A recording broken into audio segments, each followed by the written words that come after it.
So ayun guys, pababa na tayo ng Baguio ngayon. Dito na tayo sa bago mag Lion's Head. Baba na tayo ng Ken Road.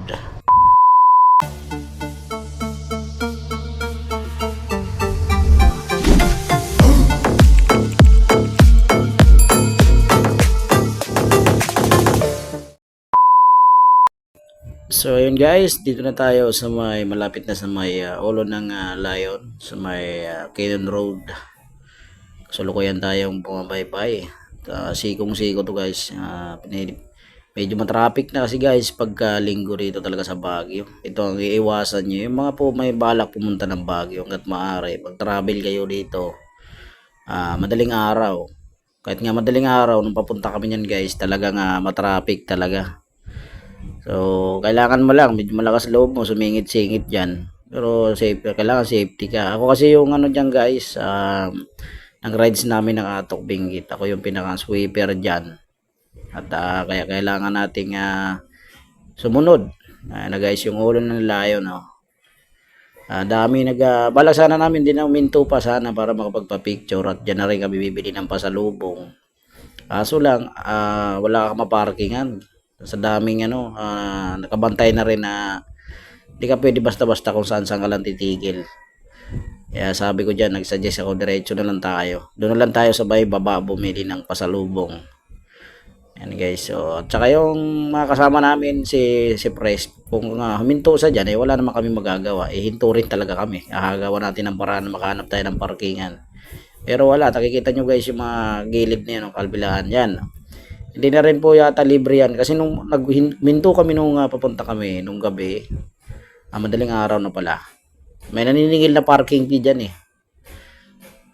Nagbigay din ako ng, wala naman ticket. Pero nagbigay ako ng 20 para wala nang gulo. Ay pagtalo pa tayo ba. So ayan guys, isa to sa mga napakasarap na experience ang Cannon Road. Talagang pag ano mo to, lalo na yan downhill, napakasarap. Kahit nung pakyat, napakasarap yan. Kabilang kasi guys yung camera natin guys, hindi masyadong malinaw sa gabi. Kahit sa araw, kahit paano nakikita yung motor yung nasa harapan nyo. So nga pala guys, gusto ko lang i-shout out yung mga kasama ko sa Atok Benguet. Shout out sa inyo, hindi ko na kayo isa-isahin. Siguro by team na lang. Shout out Team Mandasan. Edited by Sir Barlod Ilag. Team Cavite, John Rebs, The Idol. Tsaka ano pa? Basta Team QC. Sila Sir Jeff Villarin. At saka iba mga kasama niya. Shout out sa inyo. Ay Press, Eric Galeto, Erickson Galeto, ang ating bagiting na Pangulo na napakatyaga na sumunod kahit napakalayo ng Atok Benguet. At siyempre, shoutout na rin sa akin. Mag-isa lang din ako, Team Valenzuela. Tapos ano pa, yung mga sumama, Team Mandasan, Team QC, Metro South. Yan, sila si Ma'am Aisa, si Sir Kulot, sa iba bang kasama mo. Shoutout sa inyo. Napakasaya ng ating biyahe. Ilang katapon-tapon. Kaya yung mga video na ini-edit ko ngayon halos hindi ko buburahin to. Unti-unti kong i-upload sa aking mga social media account.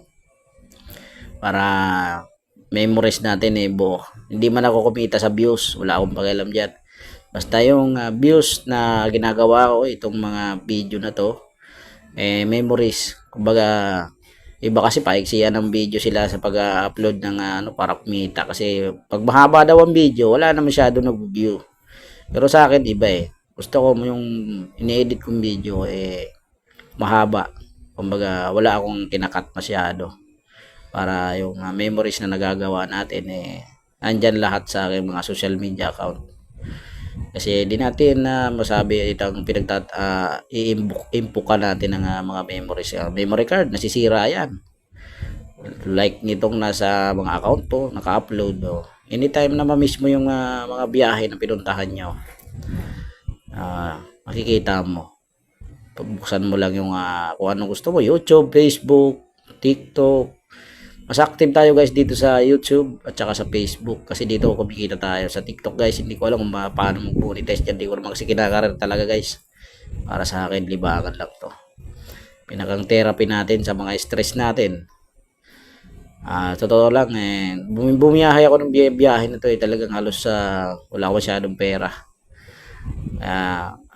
Napakasarap nakasama pa rin mga kasama na halos hindi ako naglabas kahit piso sa alak. Salamat kay sa Team Andasan. Saka sa isa pa pala guys, yung sa Team Santa Maria, si Lakay TV. Shoutout sa Lakay TV. Pasensya na sa nahuli kita na shout out, pero no problem. Sama pa rin. Tapos ano pa mga baka nakalimutan ko. Bang team. Basta shoutout sa inyo lahat, yun lang. God bless.